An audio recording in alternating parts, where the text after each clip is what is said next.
வயிற்று வலியால் அவதியுற்ற பெண்ணை ஆபரேஷன் என்ற பெயரில் மேலும் துடிக்க துடிக்க வைத்திருக்கும் சம்பவம் பேரதிர்ச்சிக்கு ஆளாக்கியுள்ளது. சென்னையை அடுத்த மீஞ்சூரில் உள்ள புதுப்பேடு பகுதியில் ஐஸ்வர்யா நகரில் அன்பு லாவண்யா தம்பதியினர் வசித்து வருகின்றனர். இவர்களுக்கு முத்தமிழ் என்ற 4 வயது சிறுவனும் மெல்வின் என்ற 2 வயது ஆண் குழந்தையும் உள்ளனர். அன்பு ஆட்டோ ஓட்டுநராக வேலை பார்த்து வருகிறார். இந்நிலையில் கடந்த சில மாதங்களுக்கு முன்பு அன்புவின் மனைவி லாவண்யா தீராத வயிற்று வலியால் அவதியுற்றுள்ளார். இதனால் அவரை சிகிச்சைக்காக அப்பகுதியில் உள்ள மருத்துவர் கனிமொழியிடம் மனைவியை அழைத்துச் சென்றுள்ளார். லாவண்யாவை பரிசோதித்த மருத்துவர், உன் மனைவிக்கு குடல் இறக்கம் நோய் உள்ளது என்று கூறியுள்ளார். இந்த தகவலால் மன கலக்கமடைந்தார். அதன் பின்னர் லாவண்யாவுக்கு சின்ன சின்ன வைத்தியங்களை செய்துள்ளார். இருந்த போதிலும் லாவண்யாவுக்கு நிரந்தர பலன் கிடைக்கவில்லை. சரி, வலியா இருக்குன்னு சொல்லிட்டு ஹாஸ்பிட்டலுக்கு கூப்பிட்டு போனேன். மீஞ்சூர் பக்கத்தில் லேடி டாக்டர் வந்து கனிமொழின்னு ஒருத்தவங்க இருக்காங்க. கனிமொழி டாக்டர் டாக்டர் இருக்காங்க. அவங்கள பார்த்ததுக்கு நீங்கள் உடனே நீங்கள் வந்து ஆப்ரேஷன் பண்ணாத, உங்களுக்கு வந்து இறனியா இருக்கு அப்படின்னு சொன்னாங்க. சரி, ஸ்கேன் போட்டு பார்த்தோம். இன்னொரு டாக்டர்கிட்ட போயிட்டு அவங்களும் வந்து இது ஸ்கேனில் வந்து இறனியா இருக்குது, நீங்கள் ஆப்ரேஷன் பண்ணணும் அப்படின்னாங்க. சரி, காசு என்கிட்ட இல்லை. உடனே இன்னும் கொஞ்ச நாள் பொறுத்து திரும்ப தண்டையார்பேட்டை ஒரு இடம் போனோம். அங்கேயும் போனால் அங்கே ஒரு ஹாஸ்பிட்டலில் பார்த்தோம்.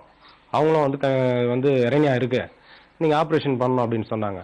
ஆனால் வந்து 35,000 ரூபாய் செலவாகும் வந்துங்கன்னாங்க. நான் வந்து ஆட்டோ ஓட்டி தான் பிழைக்கிறேன். ஒரு நாளைக்கு போனால் தான் காசு, இல்லைன்னா இல்லை. இதனால் என்ன செய்வதென்று திக்கு தெரியாமல் விரக்தியில் அன்பு லாவண்யா தம்பதியினர் வாழ்ந்து வந்தனர். இந்நிலையில் யாரோ ஒருவர் மாதவரத்தில் இருக்கும் பிரபல மருத்துவமனையில் சிறப்பாக சிகிச்சை அளிப்பதாக அன்புக்கு தெரிவித்துள்ளனர். மனைவியின் வயிற்று வலி தீர வேண்டும் என்பதில் தீராத ஆசை கொண்டவராய் இருந்த அன்பு ஏப்ரல் மாதம் 15ஆம் தேதி புனித அந்தோனியார் மருத்துவமனைக்கு லாவண்யாவுடன் விரைந்தார். அங்கு பணியாற்றும் மருத்துவர் ஒருவர் லாவண்யாவை பரிசோதித்தார். இரத்த பரிசோதனையை வைத்து லாவண்யாவின் உடல்நிலை மிக மோசமாக இருப்பதாகவும் உடனடியாக அறுவை சிகிச்சை மேற்கொள்ள வேண்டும் என்றும் எச்சரித்துள்ளார் மருத்துவர். இதை கேட்டு அதிர்ந்து போன அன்பு ஆபரேஷன் செய்ய எவ்வளவு செலவாகும் என மருத்துவரிடம் கேட்டுள்ளார். 30,000 ரூபாய் வரை செலவாகும் என தெரிவித்தார் மருத்துவர். பணத்திற்கு எங்கே போவது என்று தெரியாமல் விழித்துள்ளார் அன்பு. இருந்த போதிலும் மனைவியின் உடல்நிலையை சீராக்க துடித்த அன்பு, நான் பணம் திரட்டி வருகிறேன், லாவண்யாவை மருத்துவமனையில் சேர்த்துக் கொள்ளும்படி கூறியுள்ளார். ஒரு வழியாக தனது நட்பு வட்டாரங்கள் மூலமாக 30,000 ரூபாயை திரட்டிய அன்பு பணத்தை கட்டியுள்ளார். இதையடுத்து லாவண்யாவுக்கு கடந்த ஏப்ரல் மாதம் 17ஆம் தேதி ஆபரேஷன் மேற்கொள்ளப்பட்டது. இந்த ஆபரேஷனுக்கு முன்பாக எக்ஸ்ரேவோ ஸ்கேனிங்கோ எடுக்காமல் ரத்த பரிசோதனை மட்டுமே லாவண்யாவுக்கு மேற்கொள்ளப்பட்டது. உடனே மறுநாளே நீங்க பண்ணிடலாம், நான் ஃப்ரீயா தான் இருக்கிறேன் அப்படின்னு சொன்னாரு. சரிங்க சார், ஃப்ரீயானா என்கிட்ட காசு இல்லை அப்படின்னு சொன்னோம். சரி, உடனே பண்ணிடணுங்க அப்படின்னு சொல்லுவோம். நான் கொஞ்சம் காசு ரெடி பண்ணிட்டு திருப்பியும் போனோம் சார். போன உடனே ஸ்கேனுகள்லாம் எதுவுமே எடுக்கல. இசிஜி எடுத்தாங்க, எக்ஸ்ரே எடுத்தாங்க, பிளட் டெஸ்ட் எடுத்தாங்க. மறுநாளே ஆபரேஷன் சொல்லிட்டாங்க. ஆபரேஷனும் பண்ணாங்க. ஆபரேஷனுக்கு பிறகு 3 நாள் அந்த மருத்துவமனையில் தங்க வைக்கப்பட்ட லாவண்யா வீட்டிற்கு சென்ற பிறகு தரையில் உட்காரக்கூடாது, அதிகப்படியான ஓய்வில் இருக்க வேண்டும், குறிப்பாக குளிக்கக்கூடாது என்றும் அறிவுறுத்தப்பட்டுள்ளார். இந்த ஆபரேஷனுக்கு பிறகு முழு ஓய்வில் இருந்த லாவண்யாவுக்கு தற்காலிகமாக வயிற்று வலி தீர்ந்துள்ளது. அவ்வப்போது வயிற்று வலி இருக்கும் போதெல்லாம் ஆபரேஷன் செய்திருப்பதால் தான் இப்படி இருக்கிறது, பின்னாளில் சரியாகும் என்று நினைத்துள்ளார் லாவண்யா. மேலும் குளித்து 15 நாட்களுக்கு மேல் ஆகிவிட்டது என்பதால் குளிக்க முடிவு செய்துள்ளார் லாவண்யா.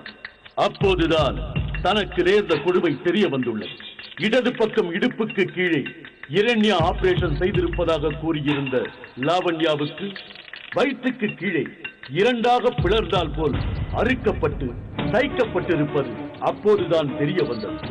இதை கண்டு அதிர்ச்சி அடைந்த லாவண்யா கணவருக்கு தெரிவித்தார். இந்த தகவலை கேட்ட அன்பு பதறி அடித்துக் கொண்டு வீட்டுக்கு வந்து லாவண்யாவை பார்த்துள்ளார். ஆபரேஷன் பண்ண இடத்துல பேண்டேஜ் இருந்தது. இந்த பேண்டேஜ் கீழே வந்துடுச்சு, அதாவது ஈரப்பட்டன்னு வந்துடுச்சு. என்ன இந்த இடத்துல ஆபரேஷன் பண்ணியிருக்காங்க, லெஃப்ட் சைடில் தானே உனக்கு வந்து இறங்கியா, இந்த இடம் வந்து அந்த வீக்கம் அப்படியே இருக்கு, ஆனால் இங்கே வந்து ஆபரேஷன் பண்ணியிருக்காங்களே தொப்புளுக்கு நேரா அப்படின்னு சொன்னோன்னே எங்களுக்கு வந்து ஒரு பயம் ஆயிடுச்சு. அதை கேட்டோன்னு இவங்களுக்கு ரொம்ப பயந்துட்டாங்க, ரொம்ப வலியும் வந்துடுச்சு. உடனே இவர்கள் இருவரும் மீண்டும் அந்த மருத்துவமனைக்கு விரைந்து தன்னை ஆபரேஷன் செய்த மருத்துவரை சந்தித்தனர். இரண்யா ஆபரேஷனுக்காக இடுப்புக்கு கீழே இடதுபுறம் ஆபரேஷன் செய்ததாக கூறிவிட்டு தற்போது வயிற்றுக்கு கீழே இரண்டாக பிளர்ந்தாற் போல் ஆபரேஷன் செய்திருப்பது ஏன் என்று லாவண்யாவும் அன்பும் மருத்துவரிடம் கேள்வி எழுப்பியுள்ளனர். அதற்கு அந்த மருத்துவர், நீங்கள் நின்ற நிலையில் இருந்தவாறு பார்க்கும்போது அப்படி தெரிகிறது, இடது புறத்தில் தான் ஆபரேஷன் செய்துள்ளேன் என்று சக்தி மோகன் எந்தவித சங்கடமும் இல்லாமல் பதில் அளித்துள்ளார். ஆப்ரேஷன் பண்ணலான்னு டாக்டர் கிட்ட போய் கேட்டதுக்கு இது உடனே ஆப்ரேஷன் பண்ணோம் அப்படின்னு சொன்னாங்க. சரின்னு மறுநாளே ஆப்ரேஷன் பண்ணாங்க. மறுநாளே ஆப்ரேஷன் பண்ணி ஒரு 10 நாள் வரைக்கும் அந்த பெயின் இல்லாமல் இருந்துச்சு. அப்புறம் திருப்பி அந்த இடத்துல அந்த ஆப்ரேஷன் பண்ண இடத்த விட்டு அந்த கட்டி இருந்த இடத்துல அந்த கட்டி அப்படியே தான் இருக்கிற மாதிரி இருக்கு. அந்த இரண்யா இருக்கா மாதிரியே தான் இருந்துச்சு. ஆனால் ஆப்ரேஷன் வந்து கட்டி வந்து சைடில் இருக்கு. ஆனால் வந்து ஆப்ரேஷன் வந்து ஸ்ட்ரெயிட்டாக பண்ணியிருக்காங்க. அதுக்கு போய் நாங்கள் கேட்டோம். கேட்டதுக்கு வந்து அது வந்து எனக்கு தெரியல, ஆப்ரேஷன் பண்ணும்போது வந்து சரியா தெரியல, படுத்திருக்கும் போது சரியா தெரியல, நிற்கும் போது தான் தெரியுது அந்த கட்டி அப்படின்னு சொன்னாங்க டாக்டர்.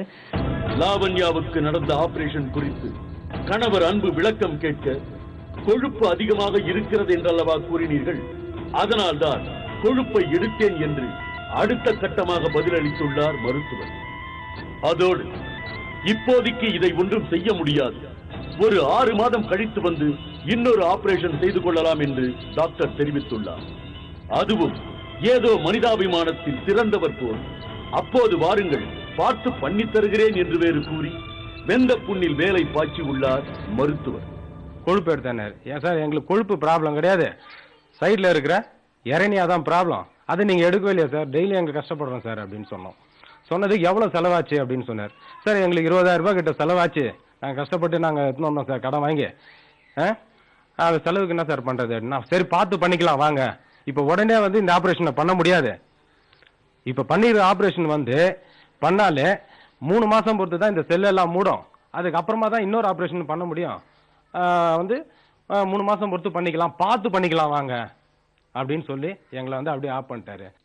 இவ்வளவு சங்கடத்தை அனுபவித்த லாவண்யாவும் இதற்காக பணத்தையும் நேரத்தையும் செலவழித்த அன்பும் மனம் நொந்து போயினர். தற்போது கீழே உட்கார முடியாமல் தவிக்கும் லாவண்யாவுக்கு 5 நிமிடத்திற்கு ஒருமுறை சிறுநீர் கழிக்கும் நிலை ஏற்பட்டுள்ளது. மனைவி முடங்கி போனதால் ஆட்டோ டிரைவரான அன்பு பிள்ளைகளை பள்ளிக்கு அனுப்புவதற்கு தயார் செய்வதில் தொடங்கி அத்தனை வீட்டு வேலைகளையும் பார்த்துக் கொண்டு வெளியில் ஆட்டோ ஓட்டிக்கொண்டு அவரும் நடைப்பிணமாய் வாழ்க்கை நடத்தி வருகிறார். ஒவ்வொரு நாளும் எங்களுக்கு வந்து சாப்பாடு கூட கட்ட முடியல. நான் டெய்லியும் வந்து 10 ரூபாய்க்கு 20 ரூபாய்க்கு நான் இட்லி வாங்கி தான் சாப்பிட்றேன். வீட்டில் பசங்களுக்கும் வந்து கடையில் தான் வாங்கி வந்து சாப்பிட்றோம். வீட்டில் துணி துவைக்கிறதுலேருந்து பாத்திரம் கழுவுறதுலேருந்து எல்லாமே நான் தான் செய்கிறேன். அவங்க எந்த வேலையும் செய்ய விடல. நான் முன்னாடி இருந்ததை விட வலி இப்போ வந்து அதிகமாக இருக்குது. என்னால் வந்து எந்த வேலையும் செய்ய முடியல, குழந்தைங்களை தூக்க முடியல, சமைக்க முடியல, கொஞ்ச நேரம் கூட நிற்கவே முடியல. அந்த மாதிரி ஒரு வலியாக இருக்குது. போனா உண்டுன்ற மாதிரி ஒரு ஆட்டோ ஓட்டினா தான் இன்னைக்கு காலகட்டத்தில் சாப்பாடுன்ற நிலையில இந்த ஆட்டோ வச்சுக்கின்னு வேலை செய்வாப்பில்லையா, வீட்டு வேலையை செய்யறதா. அந்த 1 வயசு குழந்தைய வச்சுக்கின்னு மேய்க்க முடியும்னா, ஒரு குழந்தை அந்த குழந்தைய ஸ்கூலுக்கு போகணும், அந்த குழந்தைய பார்க்க முடியுமா, வீட்டு வேலையை பார்க்க முடியுமா, மாமியார் ஓட முடியாதவங்க சுகர் பேஷண்ட்டு அவங்கள பார்க்க முடியுமா, அவங்களுக்கு கால் நடக்க முடியாது வாதம், அவங்கள பார்க்க முடியுமா, எப்படி பார்க்க முடியும், கொஞ்சம் யோசித்து பாருங்க. அந்த மருத்துவரை எதிர்த்து போராட முடியாத ஆட்டோ டிரைவர் அன்பும் லாவண்யாவும் தங்கள் விதி என்று வாழ்ந்து வருகின்றனர். நிலைமை நாளுக்கு நாள் மோசமாக லாவண்யாவுக்கு சிகிச்சை அளித்த மருத்துவர் மீது நடவடிக்கை எடுக்க அவர்கள் வலியுறுத்தி இருக்கின்றனர். இம்மாதிரியான மனிதாபிமானமற்ற மருத்துவ கொடூரர்கள் நம்மிடையே மனசாட்சியின்றி வாழ்ந்து கொண்டிருக்கிறார்கள் என்பதை மக்கள் மறந்துவிடக் கூடாது.